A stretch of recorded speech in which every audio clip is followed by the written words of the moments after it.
and complimentary valet. During the week, the Artisan is a quiet Las Vegas retreat that's great for travelers and locals. The weekend is all about nonstop partying and the award-winning Artisan nightlife. All rooms include free gym access and Wi-Fi. The Artisan Hotel is centrally located between the Strip and downtown Las Vegas. Book your stay at artisanhotel.com. The Artisan Hotel, your unique Las Vegas boutique hotel. KSHP listeners, never miss a moment of your favorite shows when you're on the go. Download the KSHP app on any Android or Apple device. Get the app in the Google Play or App Store on your device by searching for KSHP Las Vegas. Download the app and listen live from anywhere in the world. You can also listen online at kshp.com. Hear all your favorites like Brian Blessing, Harvey Hyde, and the world famous Radio Shopping Show. What could be better than that? For more information about the app and how to download it, visit kshp.com. The thoughts and opinions expressed in the following program are those of the program's participants and do not necessarily represent those of station staff, management, and advertisers.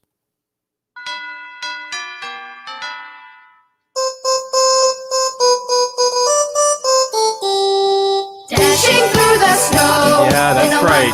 We are coming up on Christmas here, rapidly approaching. Although I don't celebrate Christmas myself. We are still going to go and roll with it for now. It's been a crazy day, to be honest with you. So we're just rolling with the punches. Got a lot of exciting things going on today. First of all, I have a great interview slated coming up with former defensive tackle Ian Williams.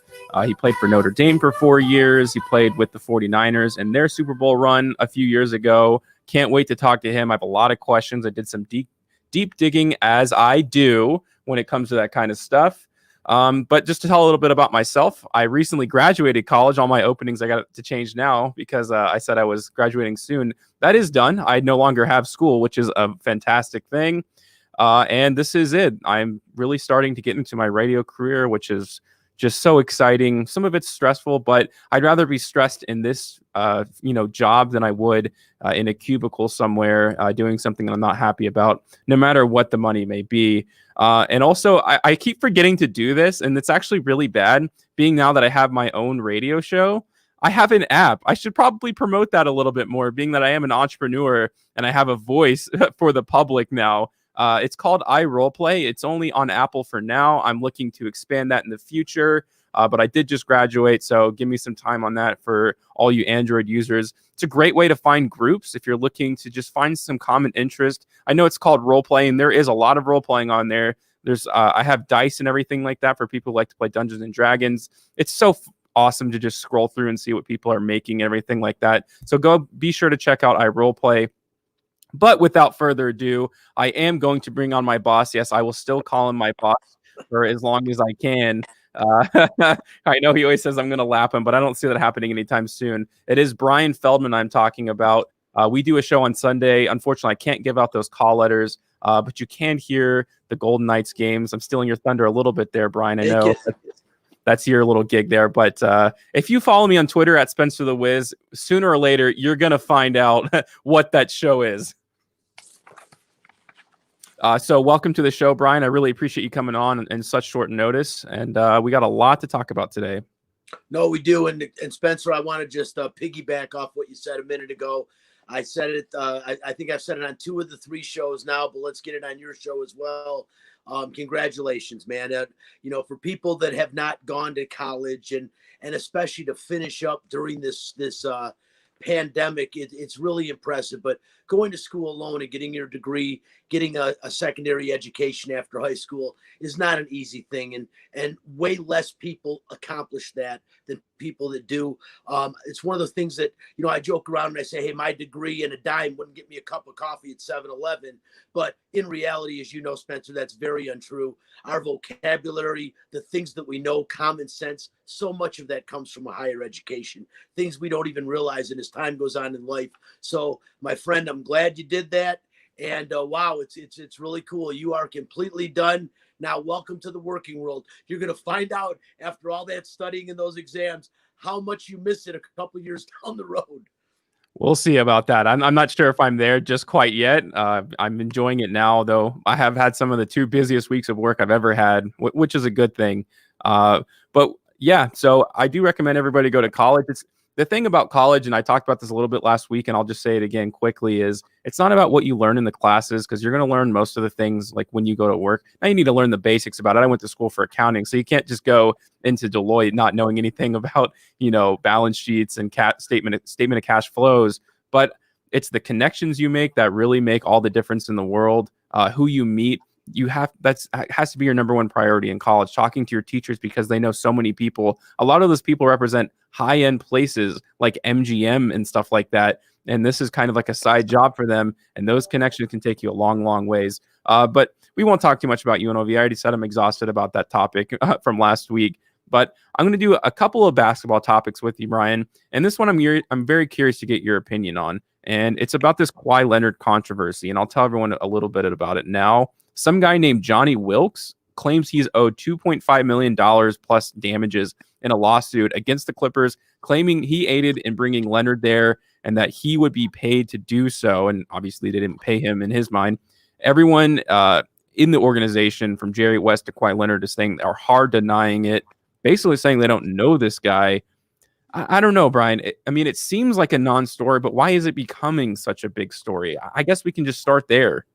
Well, I guess when people start talking about Spencer, something, it becomes a story. And Kawhi Leonard being one of the faces of the National Basketball Association right now, when someone brings something like this up, yeah, it's going to be talked about. How much merit it holds, I don't know, Spencer. Even if the guy's 100% correct, does he really deserve anything great? You must love the Clippers, and you bought Kawhi Leonard there. Be happy about that. We got a guy in Vegas, I'm not going to mention any names, a friend of mine, a friend of the show's, talks something similar about that with the Oakland Raiders, does he not? Or I should say the Las Vegas Raiders. I think you know who I'm talking about, and says that he's a big reason they come here. There's been some to-do and some talk in the media about that stuff. The point is, what I respect about him is, other than recognition for it, he doesn't want anything. He just wants to be recognized for it. I still think that's a little over the top, and I would even tell him that. I think if you did it, hold that accomplishment near and dear to your heart. You did it. Other people did. Leave it alone. You don't. Humility is an overrated quality. In this case, Spencer, I don't even. The reason it's a non-story, even if the guy is true. Somebody said they'd give you $2.5 million. Do you got it in writing somewhere? Do you got it on recorded? Come on, man. Yeah, and I think that's actually a great point. I really didn't even think about that before. It's probably they did ask him maybe to do some favors to bring Kawhi there, and he did get it done. And now he's just looking for recognition, and they wouldn't give it to him formally when he signed. So now this fake lawsuit, essentially, that will probably drop next week. His name's out there. I said it on the radio now. So basically, he's accomplished his goal. I said his name, Johnny Wilkes. There you go. You got your recognition. You accomplished your goal. There you go. But I want to say, because you were in the locker rooms for the Detroit Pistons as championship teams, you were around the team a lot. Did you ever see any, because it seems like there's so much tampering going on right now, like more than ever before. Maybe it just wasn't reported on before. Did you ever see anything, not suspicious, but maybe a few players having an extended conversation after the game or anything weird like that? I'm not going to say that I didn't see some weird stuff. Things along those lines. If it went on, Spencer, I probably didn't pay attention enough to it, because it didn't hold any merit. I don't think the players are going to talk about it. I think anybody that thought they would have something to do with something like that would be the person to talk about it. So no, I never, nothing like that, but I definitely saw some weird things. If you'd like, I'll give you a very quick story of my days back then. It's pretty cool when you talk about weird things. So one of the things was, Dennis Rodman. One of the, and I know we're getting off subject, but I'm going to be very quick with this. Dennis Rodman, obviously everyone knows who that guy is and stuff. And this was when he was just starting to maybe get over the edge. The Pistons were right at the very end of their run. And after the game, Dennis Rodman comes walking out with his daughter, Alexis. She's probably 3 years old at the time. Dennis didn't know me from Adam, other than the fact that I was in the locker room, so he saw my face, but he probably to this day couldn't tell you my name. He might recognize me, but he walks up to me with his daughter and he says, "Hey, could you watch her for a second?"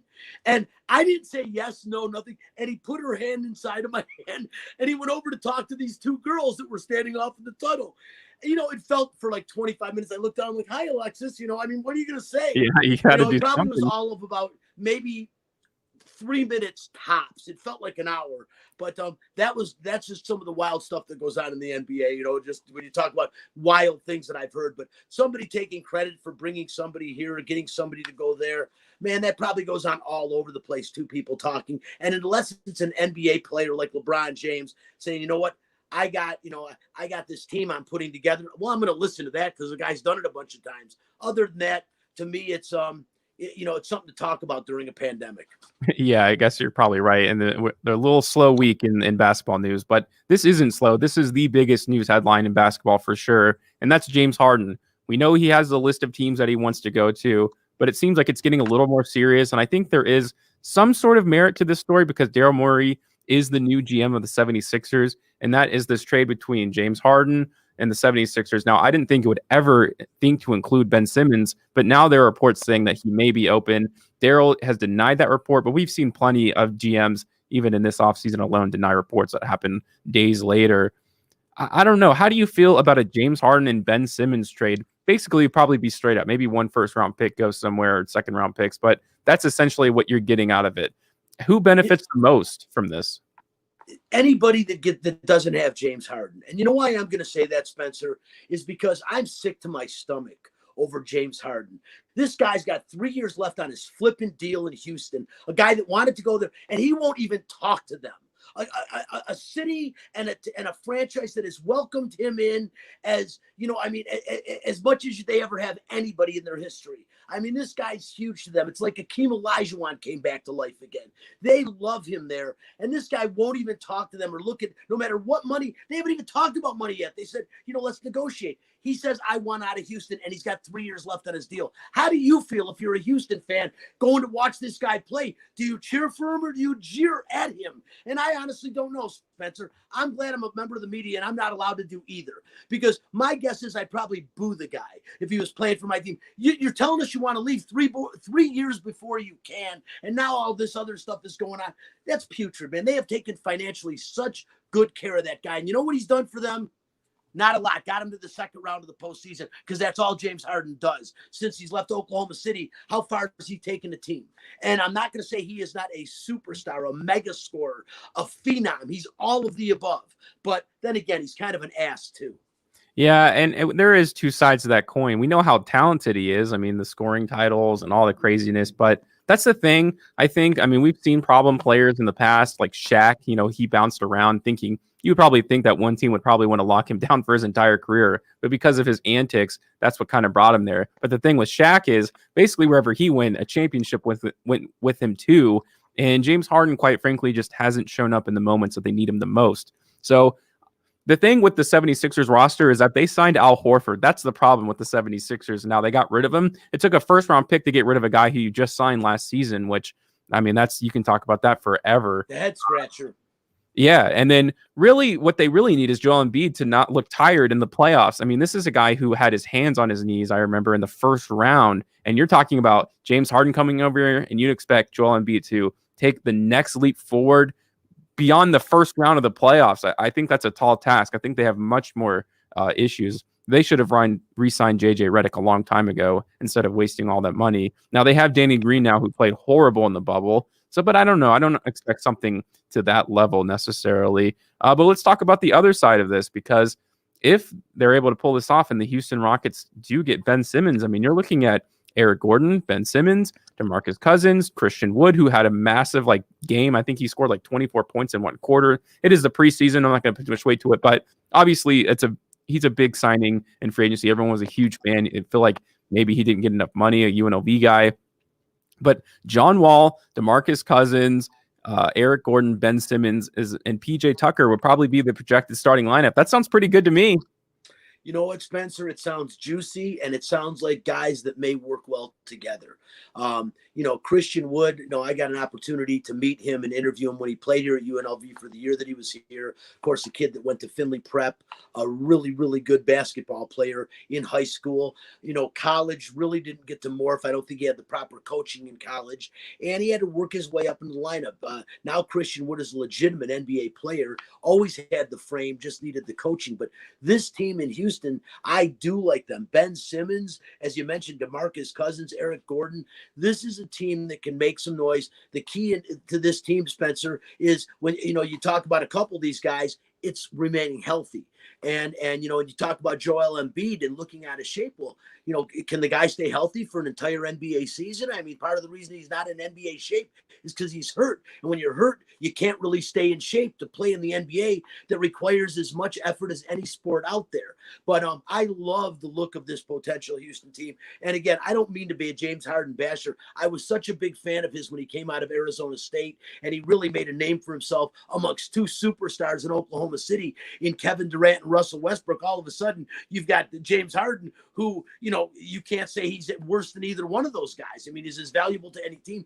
But I just hate when I see guys start to believe that they are bigger than the game. And again, I don't want to beat this horse into the Elmer's glue factory, but I will say this. How do you not at least talk to your team and let the Rockets, in your mind, you can say, I'm leaving, but don't just, I'm not even going to talk to you, but because you want to say you're honest and you weren't going to stay anyways, just talk to them, appease them. And that really bothered me. There's an entitlement factor sometimes with professional athletes. And, we can't feel it, Spencer. We're not them. Who knows what it must be like to be in their shoes. But in the same respect, come on, man, in 20 years from now, let's be real. Is any kid right now in 20 years, a 12-year-old kid going to walk up to James Harden and want his autograph? Not unless his dad tells him who he is. So that the window is so small. I wish they appreciated it more. And that's why it's so hard for me to talk about James Harden, because, again, I really think he's screwing the pooch over there for the Houston Rockets by doing what he did. I just think just keep your mouth shut and let him talk to you. But, again, harping on that, to answer your question, again, going right back to the beginning of it, yes, I think the Houston Rockets are going to be a fun team to watch next year, if, in fact, this does turn out to be the lineup they put on the floor. Well, yeah, and if you want to add one more level of drama to it, a report came out last week. I want to say it was Adrian Wojnarowski, but don't quote me on that. That said that James Harden actually was the one pulling all the personnel strings. So any problems that the team has could have been orchestrated by him himself, and then he's just going to jump ship at the last second. That's pretty messed up to me. My final thoughts on what Houston could look like. The only thing I worry about is the fit between Ben Simmons and John Wall, mostly because we don't know what John Wall is going to be. Now, if he's been working on his jump shot for the past almost 2 years now that he's been out, that could be really good. We know Eric Gordon and Ben Simmons are going to play well together. We know Ben Simmons and PJ Tucker are going to play well together. It's just about those two because they're going to be on the court a long time together. And it's not like Houston's going to get rid of John Wall anytime soon. He signed a super max deal. I mean, he's going to be there for a long time. Now, does he have a better deal than Russell Westbrook? Maybe. But I mean, we're talking about pennies here. They're going to be paying John Wall upwards of $28 million a year. And that could be a real issue for them. Okay, so we're going to transition a little bit here into college football. Just one topic, and it just kind of bothered me. It snagged me. Brian Kelly, the head coach of Notre Dame, is threatening to pull his team out of the college football playoffs if their families can't attend. All right, well, let me start here. I get it. I mean, that's a big moment in these kids' life. You want your family to be there. And there is some sort of merit to it because I think the other bowl game at Miami, there are going to be people there. Their family's going to be there at least. And so he's saying he wants it to be the same on both sides. But he's talking about doing a bowl game in California where we know there are tons of spikes coming on right now. Brian, is he focusing on the wrong thing here? I mean, he's already played games this season without fans. So I don't know. Do you agree with him on some level, or is he just totally off base here? I wish I felt that Brian Kelly was being sincere with his request. To me, Spencer, it almost feels like the guy's trying to find a way out of this game because he's a double-digit underdog. And if I'm being honest with you, I think Notre Dame is going to lose by double digits. I like Ian Book. I love what they did. And I think EJ in the first game did a great job in place of in place of the man, in place of Trevor Lawrence. But wow. I mean, you do what you got to do, man. The bottom line is don't buck the system.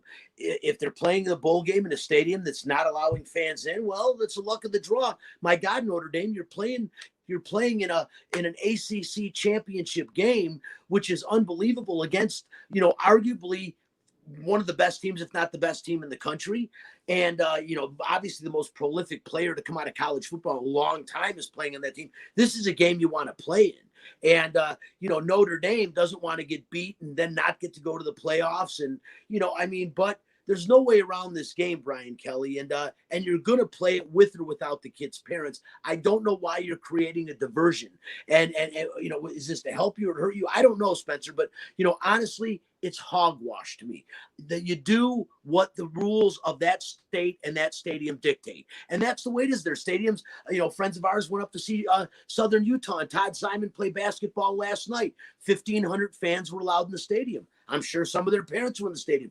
That's their rule there. So now if Brian Kelly's lobbying to get them to change the rule in the stadium or the state, fine. But again, it's a diversionary tactic they don't need right now. Right now, you know what Notre Dame needs to focus on, Spencer? Playing football, man, because they have a hell of a game coming up tomorrow that they will be playing in.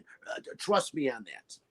Yeah, and I'm going to talk about this with Ian as well, because we talk about all these COVID cases that keep spiking in not just regular life, in college basketball, college football, all of them.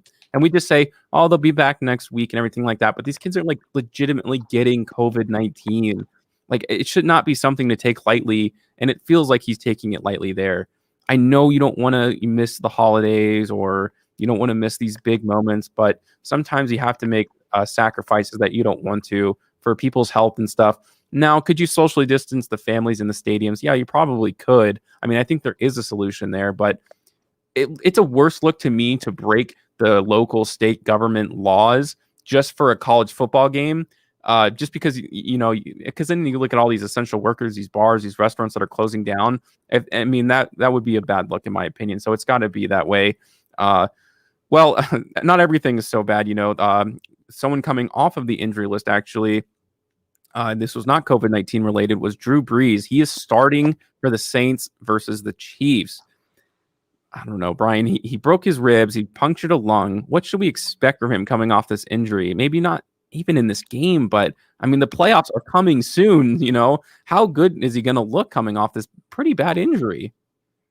Spencer, with Drew Brees, what we saw last year was earlier in the season, he was playing spectacular. And at times this year, before he got hurt, we saw the same thing. What we also saw was in the postseason last year, after a grueling 16-game schedule, he had nothing left. He was throwing wounded ducks in that playoff game and looked god awful.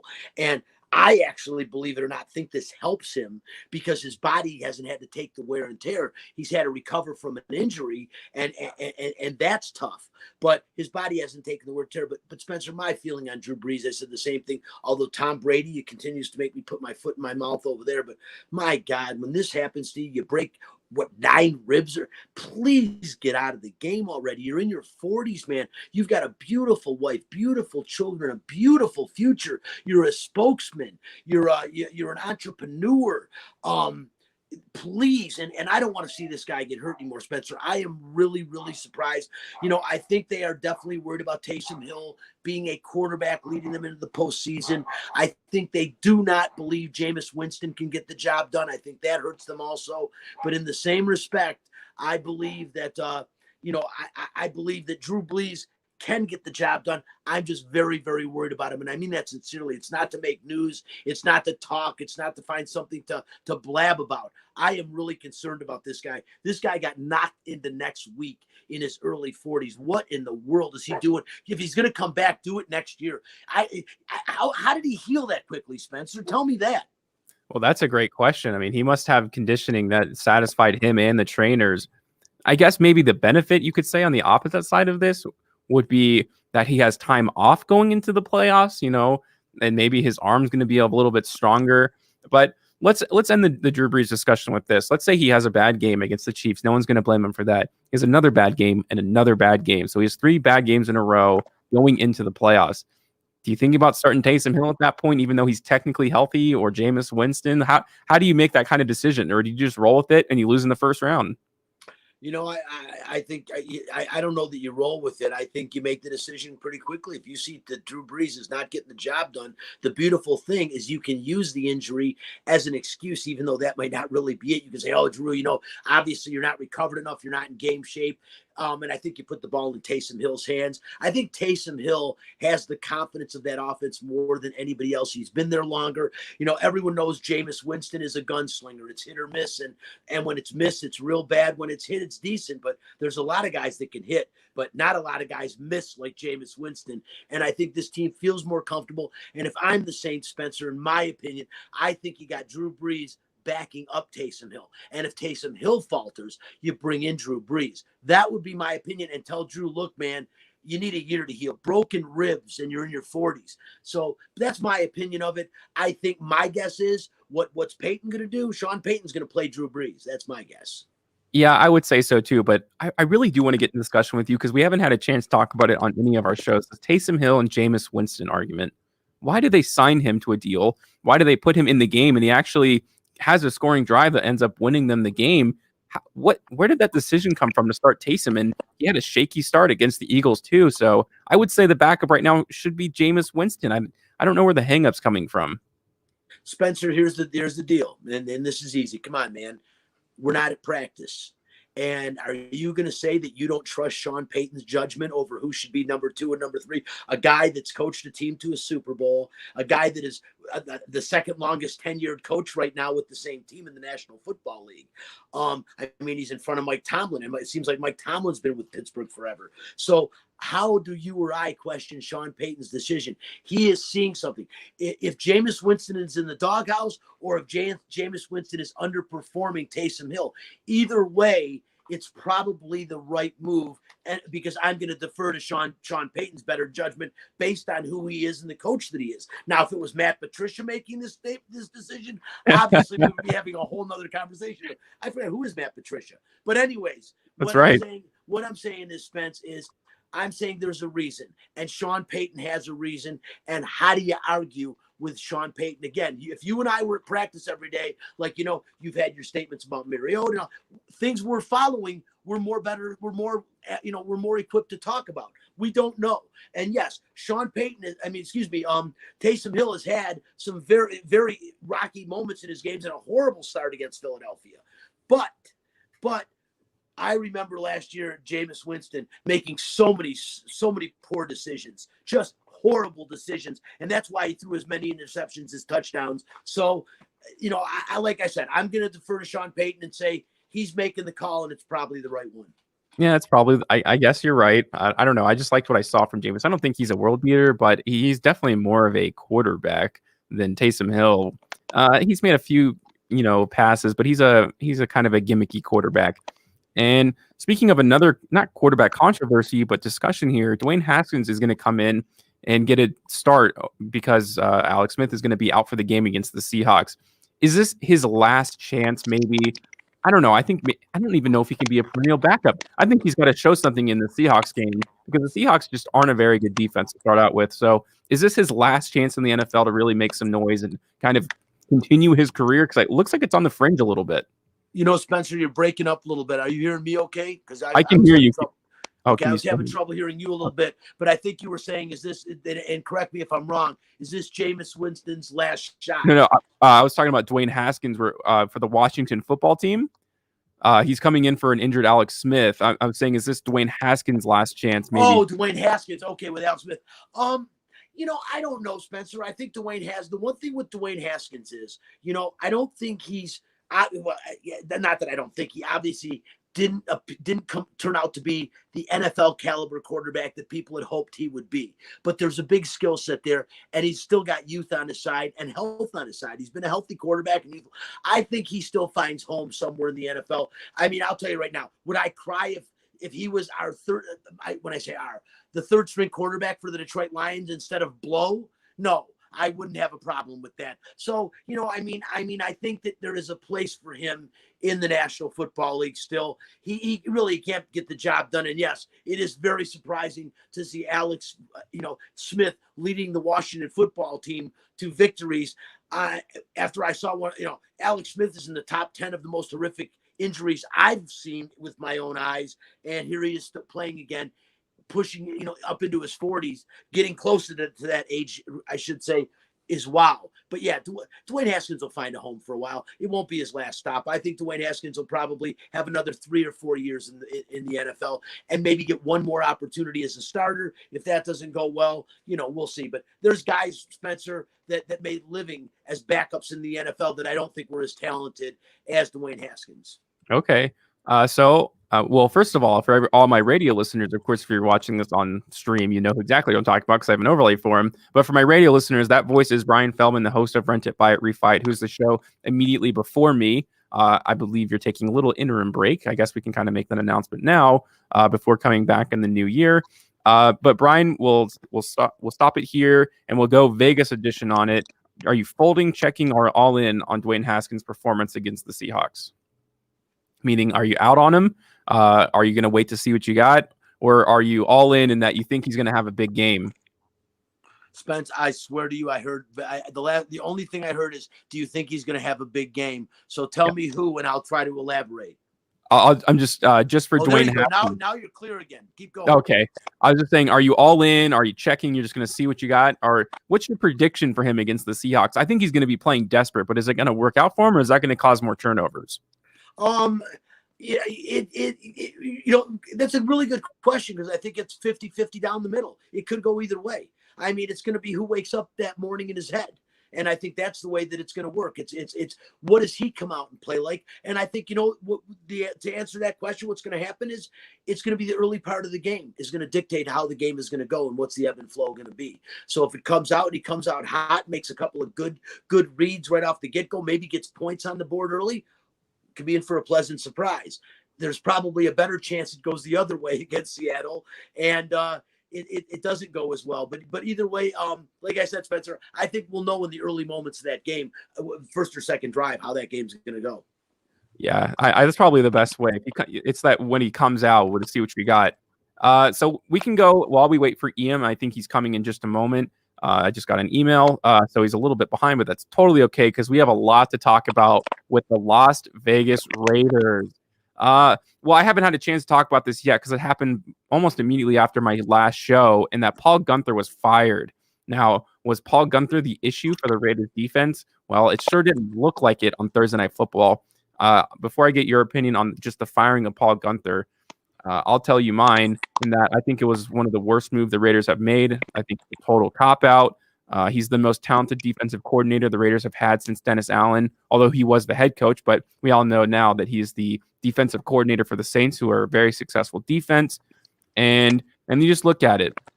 So, Brian, what was your first reaction? Because everyone scapegoated Paul Guenther and saying that he was the issue. Was he the issue? I'm going to say no, but maybe you feel a different way. Spencer, it's very hard to argue with him because I do have a lot of respect for the guy, and I do think he has a good defensive mind, and I think he was the scapegoat here. But then again, I don't think John Gruden makes all the cuts by himself at the beginning of the season. I don't think John Gruden is responsible for putting the defensive personnel on the field. I think he leans on his coordinators to tell them who should start where, and I think you have different places and coaches for different things. So when you say Sunday or last night wasn't in, if that was indicative of, what's going to be in the future, why fire him? Why fire Guenther? I mean, it looked no different, but it's his personnel. And so, I mean, until you can change the personnel, you can't change the team. I am not going to sit here and rip on a guy who I have respect for. So if it sounds like I'm doing that, I'm not. But Spencer, something had to give because this defense is hard to watch. It's not as hard to watch as UNLV's defense was this year because that was one of the hardest things I've ever had to watch in my life. You and I were watching a game, and I think I made the comment during that UNLV game that your mom and dad have driven two different trucks through the hole that we saw open up in that UNLV game. The Raiders defense isn't quite that bad, but my God, Spencer, how many times are we going to see no-name receivers get behind this secondary? And whose fault is that? So should they have fired the defensive back coach? Would that to you have been a better scapegoat? Because to me, the last line of defense for the Raiders is the worst line of defense. If that's their defensive backfield is atrocious. I kept trying to sell you and Caleb on Abram, saying, this guy is a really hard hitter. And he is. He's got a good motor. But you know what? He's a cheap shot artist. He's dirty, and he always gets caught. And, the bottom line is he couldn't cover a Barbie doll with an Afghan. So I'm not going to disagree with you. I'm watching guys get twisted and turned around, and yeah, they have a physical secondary. I don't care how physical you are, man. You got to stop the other team from catching the ball and advancing it. They can't do it. But Gunther, was he a scapegoat? Yes, he was. But should he have been fired? Spencer, you're not going to like this. The answer is yes, he had to be fired, because I don't think he can fire a position coach. I think you have to say our defense is the worst in the National Football League. You're the guy behind. You're orchestrating that. You got to go. But here's the deal, Spencer. Will Gunther end up somewhere else and probably put together successful defensive packages in the future? Yes, I believe he will. Okay, so you talked about personnel. I think Mike Mayock should be fired. But before we get too far into that, I made Mayock's used to getting fired. It would just be, it's a typical thing for him. Yeah, no, and I hope it happens, because I don't think the Raiders have a chance as him at GM. But let's go down the list right now, and I'll give you one at a time. You tell me, first of all, this is on the starting defense. You tell me if these guys are starting caliber NFL players on a defense. Cleveland Farrell. Yes. No. Jonathan Hankins. Questionable. No, not even close. Nicholas Morrow. No. Corey Littleton. Yes. Jonathan Abrams. God almighty. You know what I'm going to say about Jonathan Abrams, Spencer, is maybe they can find a way to turn this guy into a strong safety or something, so he doesn't have to cover somebody one-on-one. He doesn't have to go cover one or man. And maybe they can, because I love his fire and I love the way he hits. You know that. But you and Caleb are right. Like I said, this guy can't cover. So how do you put a secondary guy in the secondary when he can't cover? I don't know. But based on all that, long answer to say no. He's not NFL caliber right now. No, not at all. And let's just talk about the backups too for a quick moment. You tell me, what about Trayvon Mullen? We had a guest on my show recently. I like him. I thought one of the pass interference penalties that got picked up should have been an offensive pass interference, right, not at him. He did make some mistakes, but you know what? He was always around his man. Well, you never saw him get beat badly. He was around his man. Let's contextualize Trayvon Mullen too. He's a second-year player, 4th-round pick out of Clemson. He's overachieving like crazy. How many 4th-round picks in the NFL can say they're starting caliber? Now, Daryl Morley, he was signed off the street. He's not an NFL player, but that's fine, because he literally wasn't playing just moments ago, and he was just on the team last year. But let's go over the backup players. You can tell me if these guys deserve to be on NFL rosters, like having playing snaps in NFL rosters. Arden Key. No, of course not. Kyle Wilbur. No. And I hate doing this. This is torture, Spencer, but I'm going to do it with you. It's reality. Most of these guys, I've got to say no. How can I say yes when we just saw this defense again yesterday? How can you say yes to any one of these guys? In my opinion, put a helmet on Gruden. He couldn't do any worse. Yeah, and I'm doing this for a reason. I'm not just trying to torture everybody listening and stuff like that, because it bums me out that the Raiders are a bad team. I know it does. You're a fan. And because, but am I disappointed in this season? No, I'm not. But let's look at who Paul Gunther, because in 2015, that's when he was the defensive coordinator for them on the playoff Bengals team. He had guys like Carlos Dunlap, Geno Atkins, Dre Kirkpatrick, and George Iloka. Now, these guys aren't all like in the NFL still, but in that moment, they were Pro Bowl guys. And the fact is, the Raiders have 0 Pro Bowl talent on their team. Max Crosby, I will not hear the argument. He's one of the worst run defensive ends in the league, and now he hasn't even been producing on the pass rush. The Raiders have 0 pass rush.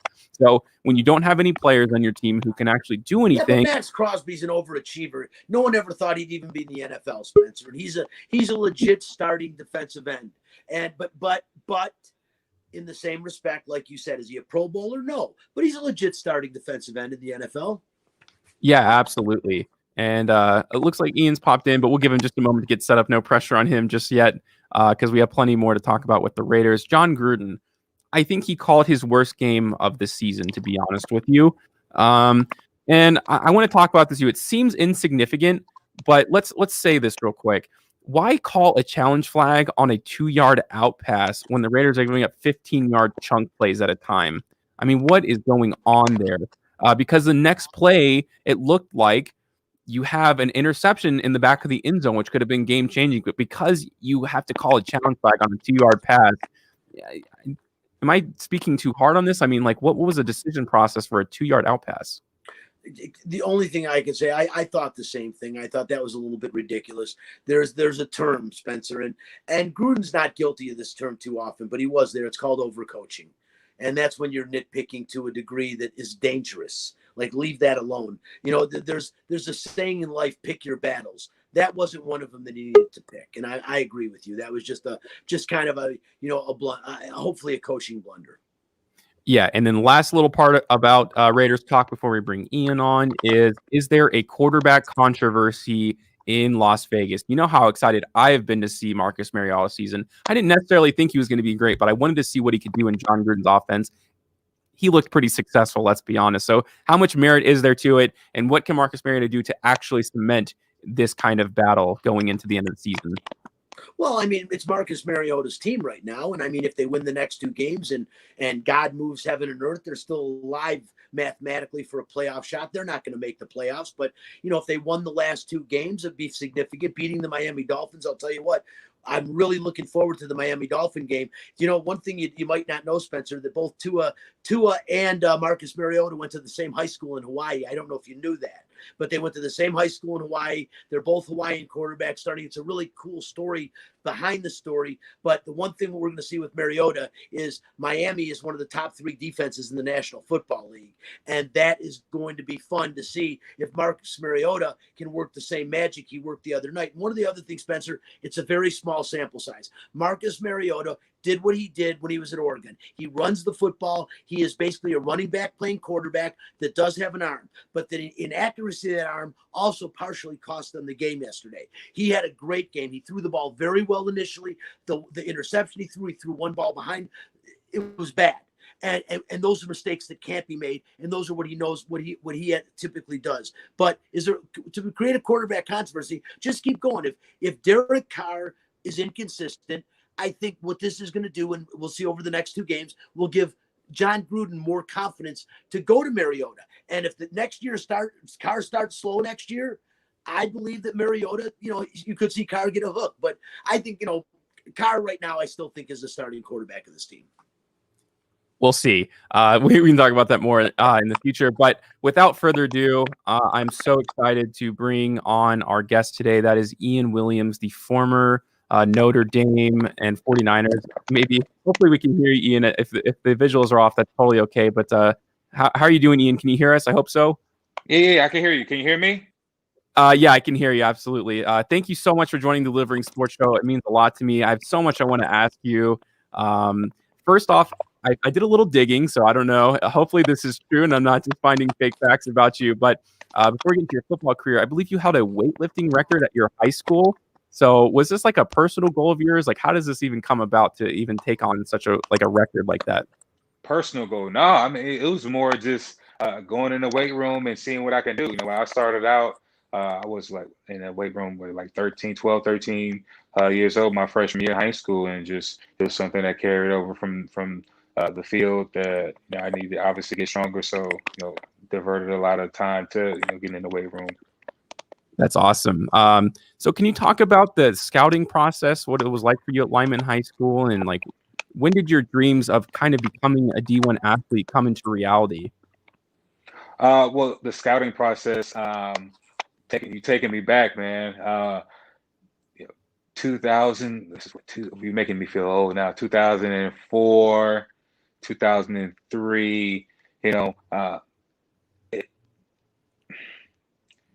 I remember my freshman year, and then going into my sophomore year was actually where I started to see more of a ability to play football, because I had never played football before, and I started to feel more comfortable out there on the field and stuff like that. And then going into like my junior, senior year, I started to get more looks, and then the recruiting process was just was so wild, especially back then. We started to get cell phones, and then you started to get text messages from coaches and calls from coaches, and you'd be in the classroom. Now the kids in class, they can have their phones in the classroom and still be able to do their work. Back when I was in school, I used to get written up or getting in trouble or have my phone taken away in high school when I had my phone out. So I used to get like text messages and stuff right from these head coaches and D-line coaches and coordinators. So it was pretty cool.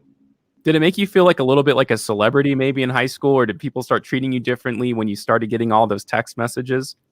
No, I mean, I played it up a little bit. Every now and then, when I would go on a visit or I was getting recruited by a school, I would wear that school's shirt, that next week in school and stuff like that.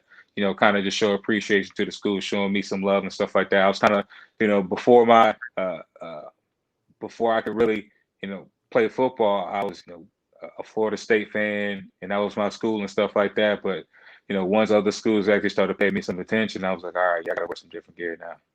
That's right. So how many schools did you end up visiting, and why did you ultimately choose Notre Dame as your college? I ended up visiting. So I went on my official visits to Ole Miss. I went to Clemson. I went to Notre Dame, and I went to Auburn. Those are my officials. And then Florida, since it was in Gainesville, and I'm from Orlando, it was like I was able to just go right there for unofficial. Um, but yeah, that was my experience. So going to Ole Miss, I was able to meet Patrick Willis before he was went off into the league and got drafted by San Francisco. I met him at Ole Miss. Clemson, I've been there at that stadium and seen the whole pregame rituals there. Auburn, Auburn was really close where I was, really close to going there. Loved it out there. Had some family ties there with some family friends from my area, and I had went there for a lot of D-line skill camps. So I had a great relationship with them, and it killed me. And my mom asked me about the D-line coach every now and then. I think his son plays for Clemson or recently graduated. So just some special things going on with those schools, and then getting up to Notre Dame. It was just more than I expected, and I just knew it was going to challenge me. I liked the vibe up there, and I love the whole situation that Charlie Weiss had going on, and the recruiting class that I came in with Jimmy Clausen, Golden Tate, Harrison Smith, these guys who are still in the league and doing well so far. But as I'm thinking about just the recruiting process in a whole, it was definitely wild. And total schools, I think I probably had like over 50 some offers. I stopped counting. Wow, that's insane. But when they tout you around these schools, like what is their like draw? Like how do they get you in there and all that kind of stuff? I don't know. Like when they bring you to Notre Dame, like what is the first thing you do? Like, say it again. You're really breaking up. Oh, I'm sorry about that. I'm saying when you go to Notre Dame, like what is it that they do to kind of pitch you to go to the school? Like what is that process when you actually visit it? It's not really like a pitch or anything like that. It's just really like you really come there and you really get like a good vibe.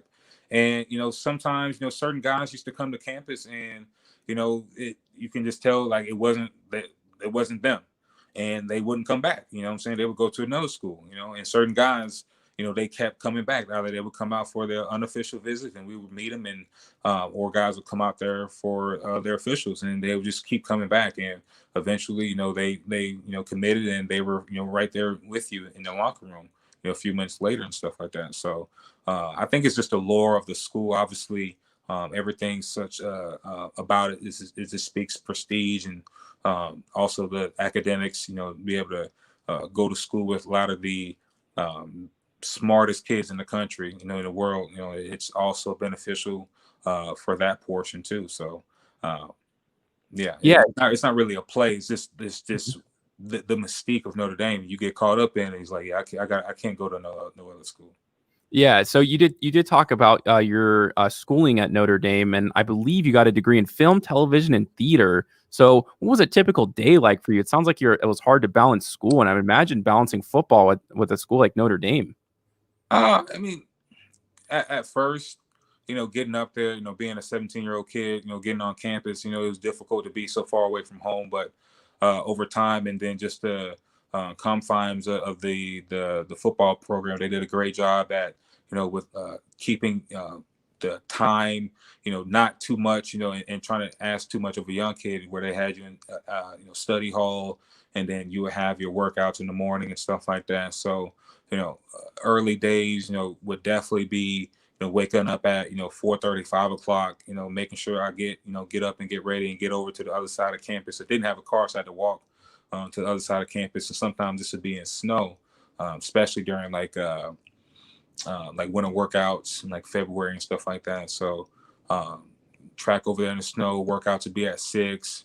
And, you got to get your workout in. They're going to kick your butt for 30 minutes or an hour and a half, depending on however. And then your first class sometimes will start at 8.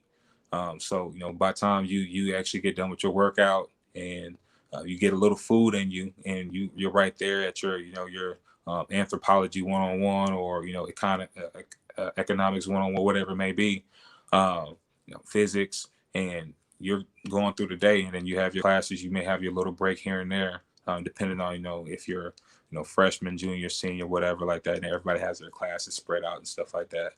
But yeah, and then you start to finish that up like around 1, and then, you got meetings at 2. So you got to quickly get some food and then get over to the Goog, which is the football complex, and get ready for meetings. And then, you start meetings and go out there for practice. After practice, you eat dinner, and then right after dinner, you go straight to study hall, and that's for 2 hours. So, and that's from 7:30 to 9:30. And so by that time, you get back to your dorm, it's like 10 o'clock. Wow, that's a grueling schedule. We only have time for like maybe a couple questions. I have so many I want to ask you, but I'll ask one more that's really important because I know you're doing a lot of awesome stuff when it comes to stopping the spread of COVID-19. Looks like you're working with Applied Silver and this product SilvaClean. So I would love to hear what that's all about, how you got involved, and just what it is, honestly. Well, my career was ended from a staph infection on my ankle that I got from hospital acquired infection. So, this company here is they've developed a product that uses silver ions to kill bacteria such as staph, candida, MRSA, and studies have shown to combat COVID also. So this is stuff that you can easily just either spray, and they're working on different prototypes to be able to use like handheld and stuff like that. But it's mainly just for the actual SilvaClean product. It actually is just for additive in your washer. Just how you throw in some cleaning products in your washer, you just add in SilvaClean, and it actually binds to the clothing. Doesn't damage it, but it actually binds it. And silver, if anybody ever wants to do any research on it, silver actually gets inside the nucleus of the bacteria and kills it from the inside out, not allowing for it to multiply and replicate it and shoot itself out or replicate that could beat the actual thing that's trying to kill it. So, silver is actually really pivotal in the fight of what we're dealing with right now. That's just so impressive. And I have here in my notes that like 20% of teams in the NFL are currently using the product. It's highly effective with stopping the spread of COVID-19 through these organizations. Do you see in the future this is probably going to get to 100%? I mean, why wouldn't you, right? Say that last part again. I heard the future. Oh, yeah. So I was just saying in the future, I would say NFL teams would this is probably going to go close to 80 to 100%. Like, wouldn't you agree with that? I mean, just how effective the product is?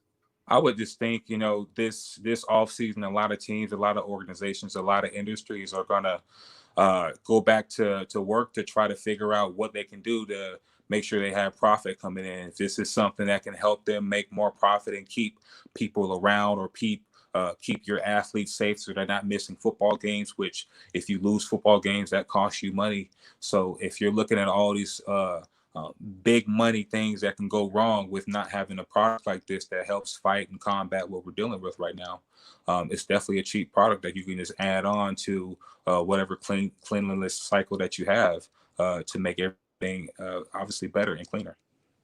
Yeah, no, I couldn't agree more. And we do have time for one more question. I want to ask this question to you so bad because we see more COVID-19 cases like every single week in the NFL. And it's just such a bummer because we just say they're going to be back next week. But as a former player yourself, do you feel like the NFL is doing enough to stop the spread, or maybe they are taking the proper precautions? Like, as someone who used to play, I mean, when you see this, how do you feel about it? I mean, I feel like they've been doing a pretty good job with it. Obviously, the games are still going on. Obviously, there's been games here and there that they've had to move back. But, that's kind of what excuse me, that's the nature of what we're dealing with right now, where there's a lot of circumstances where you don't see, and it just hits you because it's it's a different season, it's a different time. So the NFL's been doing a pretty good job. They've gotten through most of the season. The playoffs are right here around the corner. Shout out my Niners. Hopefully they can pull off some games and get into the playoffs. But they're doing the best that they can. But I think this offseason, now that same thing with like a new scheme or a new quarterback in the league where it kind of hits you and it takes over the league, and then that next year, teams actually have a chance to study it and scheme against it, and they don't, and it doesn't bother you as much anymore. I think that's what teams are going to do now to try to fight this. They had a season to go through and kind of get their analytics and see what they need to do and what they don't need to do, and they'll get around to it this offseason. So it's going to be a fun and a big offseason. Yeah, definitely. And that is Ian Williams. To all my radio listeners, I can't thank you enough for coming on the show, man. This was an awesome interview. I loved hearing about the college process. So I'd love to have you on another time, and thank you again. For sure, anytime. All right, appreciate that. And I'll bring Brian on. I'm sorry, Brian. I wanted to have you ask a couple of questions coming up on the last 40 seconds here. But just thank you. I want to thank Brian for coming on the show as well. It was a really awesome show, jam-packed. So, yeah, any parting thoughts, Brian? No, Spencer, great job. No, it was really cool listening to you, and I agree, the recruiting process, and it's cool to see the steps that are being taken for COVID-19. Great show tonight, man. Yeah, absolutely. So that is the Delivering Sports Show. I'm your Friday night talk show. I think I'm sticking with that, Brian. I hope you like it too. But Spencer, don't forget, tell them to come down to Kicker's Bar. Yeah, on Kicker's Sunday Bar. and see you. On Sunday, we will be doing the show, the aforementioned show that I can't say, on Sunday at Free 8. donuts and orange juice if you come on down and check us out. Kickers, 8 o'clock in the morning on Sunday, right on That's Las right. Vegas Boulevard. Come on down. That's right. So we'll see you next time, guys. Thank you so much. The world famous radio shopping show weekday on 1400 KSHP North Las Vegas and KSHP.com.